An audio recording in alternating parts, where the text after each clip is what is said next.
Bonsoir et bienvenue, jeudi 27 octobre, voici les titres. La mise en examen pour meurtre, séquestration et viol en Corrèze du principal suspect dans la disparition de Justine Vérac.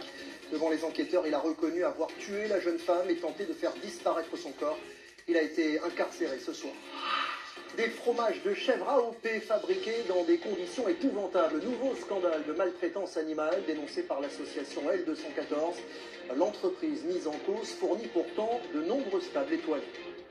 Le retour en grâce du sandwich. Les ventes ont bondi de 15% depuis le début de l'année. Rapide, pratique et surtout pas cher en période d'inflation. Il coche tous les critères.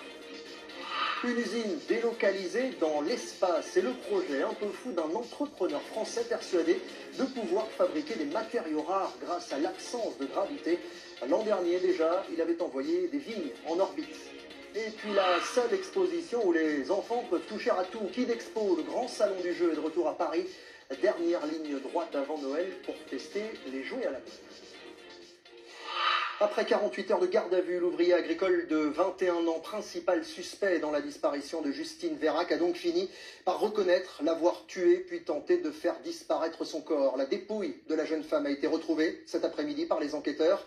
L'homme a été mis en examen pour meurtre, séquestration et viol et placé ce soir en détention provisoire. Jules Raclé et Bastien Coquel. C'est à proximité de cette maison, celle du principal suspect, que le corps de Justine Vérac